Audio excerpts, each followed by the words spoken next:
Good morning এমএসকি family, welcome back to a new blog. কেমন আছো তোমরা? আশা করি সবাই খুব ভালো আছো, আমরাও খুবই ভালো আছি। আজকে আমাদের পুরীতে তৃতীয় দিন। আজকে হচ্ছে 10 তারিখ। তৃতীয় দিন ঠিক নয়, আড়াই দিন বলতে পারো, কারণ 8 তারিখ আমরা প্রায় 8টা সাড়ে 8টা নাগাদ পুরী ঢুকেছি। আর কালকে ছিল আমাদের বলতে গেলে ফার্স্ট ডে, আর আজকে সেকেন্ড, তো ওই আড়াই দিন মতো। আজকে সকাল থেকেই আকাশ একদম মেঘলা, আজকেও সানরাইজ দেখতে পাইনি। ভিডিও শুরুতে এই জিনিসটা তোমাদের দেখাবো না তো আর কি দেখাবো বলো?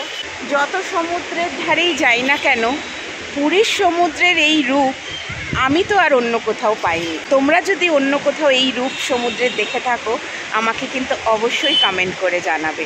বৃষ্টি অলরেডি স্টার্ট হয়ে গেছে, তাও লোকের ভিড় কিন্তু সি বিচে কম নয়। আমরা উঠে গেছি আজকে প্রায় 8টা সাড়ে 8টা, ব্রেকফাস্ট ডান, চা খাওয়া দুবার হয়ে গেল। এবার রুম ক্লিনিং চলছে। আমি ভাবলাম ছাদে এসে হালকা হালকা এই বৃষ্টিতে তোমাদের গুড মর্নিংটা জানিয়ে দিই। ব্রেকফাস্টে আজকে আমরা খেয়েছি পোহা, তার সাথে বয়েলড এগ। এবার ইচ্ছা আছে যে রুম ক্লিন হয়ে গেলে একটু বিচে যাব, ডাব খাবো। বৃষ্টি হচ্ছে মেন ফ্যাক্টর, সেটার ওপরেই ডিসাইড হবে আমরা আজকে সারা দিনটা কি করতে পারবো আর পারবো না। বাজে এখন দুপুর 2টো, সবাই মিলে আমরা সেজে গুজে বেরিয়ে পড়েছি। সকালবেলা কথা বলার পরে আর তোমাদের সামনে আসতে পারিনি, কারণ কিছুই না, শুধু ল্যাদ খাচ্ছিল, এডিট করছিল, এডিট করছিল। হ্যাঁ, সারাক্ষণ ফোনেই থাকে। অনেক ভিডিও শ্যুট করেছি, অনেক ছোট ছোট রিলসের জন্য, ইভেন এই ব্লগের জন্য। মানে এত হয়ে যাচ্ছে, আমি নিজেই কনফিউজড হয়ে যাচ্ছি কোনটার জন্য কোনটা তুলেছিলাম। যাই হোক, আজকে আমরা সেই রেস্টুরেন্টে আবার যাচ্ছি, রাইস অ্যান্ড নুডলস। কালকে যেখান থেকে আমরা মনে দুঃখ নিয়ে, এই যে বলেছি আমি নাকি মনে খুব আঘাত পেয়েছি কালকে ওখানে খেতে পারিনি বলে। প্লিজ ডু কমেন্টিং এই টি-শার্টটা কোথায় দেখেছো বলো? তোমরা বলো, কোথায় তোমরা দেখেছো এর আগে সেটা বলো। আমার এমন হয়েছে না যে এই ওভার সাইজ টি শার্ট পরতে পরতে নিজের সাইজের টি শার্ট পরলে মনে হয় যেন সব কেউ গলা চেপে ধরছে। ও একটু ওভার সাইজ পরে, আর ওর ওভার সাইজ মানে আমার তো বুঝতেই পারছো আধা ফ্রক হয়ে যায়। তো ওইগুলো পরলে, আর গরমে তো ঢিলা ঢালা পরলে চারিদিক থেকে হাওয়া ঢোকে, আমার কি শান্তি লাগে। কখন যাবি তাহলে? আচ্ছা, সবার খিদে পেয়েছে তো? এখন না গেলে ওর এবার 2টো বাজে, আবার বলবে। আজ আর কোনো রিস্ক নেওয়া যাবে না, এখনই যাই। চলো আজকে তো ভেতরে ঢুকি, আশা করছি আজকে আর আমরা ওখান থেকে ফিরে আসবো না।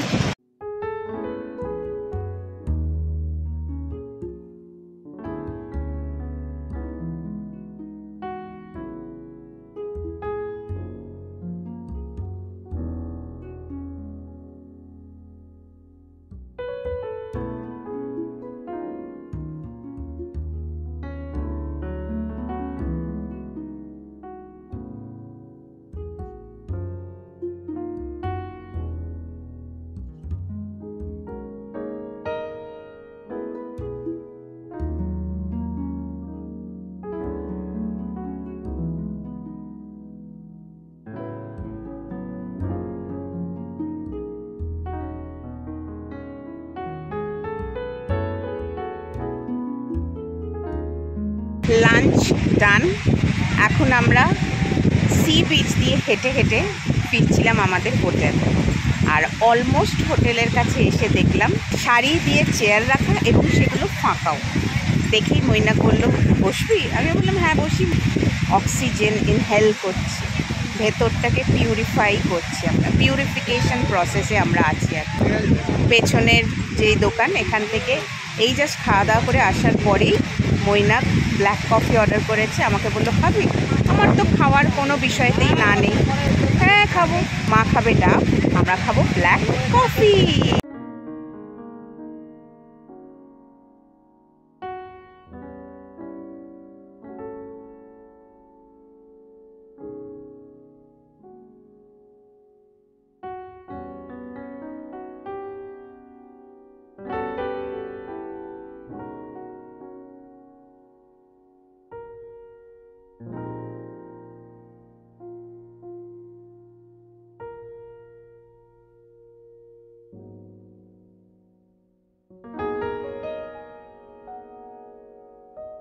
বিচে বসে থাকতে থাকতেই মৈনাককে হোটেলেরই একটি ছেলে কল করলো। সেই ছেলেটি হচ্ছে রেস্টুরেন্টের স্টাফ, বাট আমাদের রুম সার্ভিসে ও আস্তে আস্তে একটা ফ্রেন্ডলি মতন অ্যাটাচমেন্ট হয়ে গেছে।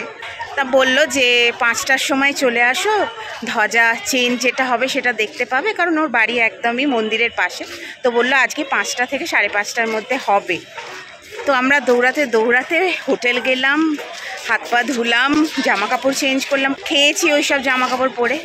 তারপরে কোনো রকমে বেরিয়ে অটো, এবার অটো এ বলছে যাব না, ও বলছে যাব না, টোটো বলছে যাবে, কিন্তু অটোওয়ালারা যেতে দিচ্ছে না। তার মধ্যে চিৎকার চেঁচামেচি করে যাই হোক অটোতে উঠলাম, উঠে এই জাস্ট পৌঁছালাম। এবার কি হয়েছে, পুজো যে দিয়েছি সেটা আমাদের একদম সিংহদুয়ারের সামনে নামিয়েছিল, ওটাই আমরা মোটামুটি চিনি। আর আজকে নামিয়েছে একদম মন্দিরের পিছন দিকে। জায়গাটা অবশ্য খুব সুন্দর, তোমাদেরকে দেখালাম খানিকটা, বসার জায়গা আছে। ইভেন এখান দিয়ে তোমার যে ধ্বজা যে চেঞ্জ হবে সেটাও দেখা যাবে। তবে হ্যাঁ, সিংহদুয়ার দিয়ে ঢুকলে ভেতরে দাঁড়াও বা বসো যেটাই করো, একদম শুরু থেকে শেষ পর্যন্ত তুমি দেখতে পাবে। বাট এখানে যেটা দেখতে পাবে, মন্দিরে অলমোস্ট উঠে গেছে তারপরে।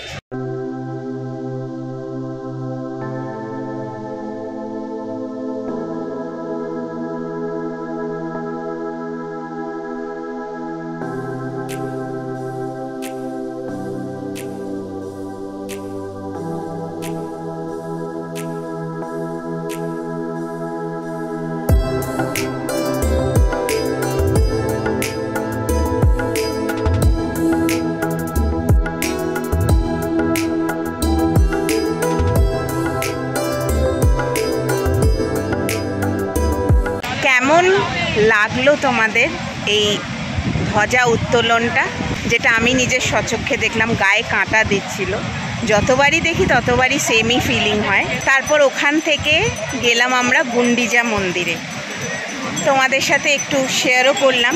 টাইমিং আছে তো সেই কারণে ভেতরে ঢুকতে পারিনি, একটা ছোট্ট দরজার অংশ খোলা ছিল, সেইটুকু দিয়েই উঁকি মেরে ভেতরটা একটু দেখলাম।